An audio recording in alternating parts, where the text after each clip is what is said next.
আসসালামু আলাইকুম। এই যে আমার হাতে একটি রেডমি নোট 9 প্রো মোবাইল দেখতেছেন। এই মোবাইলটার প্রবলেম হচ্ছে অটোমেটিক রিস্টার্ট নিতেছে, একা একাই চালু হচ্ছে, একা একাই বন্ধ হচ্ছে। তো এই মোবাইলটা আবার যখন চার্জে লাগাচ্ছে তখন কিন্তু সে ঠিকঠাক মতোই চলতেছে। এই যে কাস্টমার কিন্তু সরাসরি আমার সামনেই আছে। এখন আমি এই মোবাইলটা রিপেয়ার করব। আপনারা অবশ্যই পুরো ভিডিওটা সম্পূর্ণ দেখবেন, তাহলে শিখতে পারবেন অনেক কিছু, বিশেষ করে যারা নতুন। তো আশা করি সম্পূর্ণ ভিডিওটা আপনারা দেখবেন।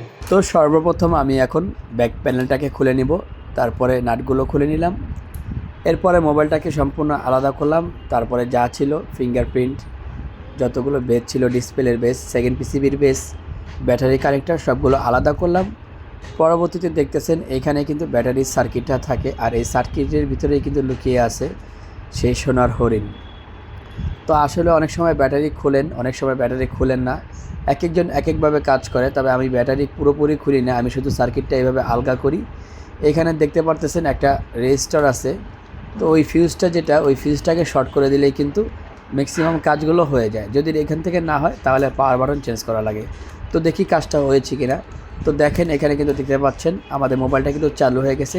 তাই খুশিতে আমি একটু আবারও নাচা গানা দিলাম।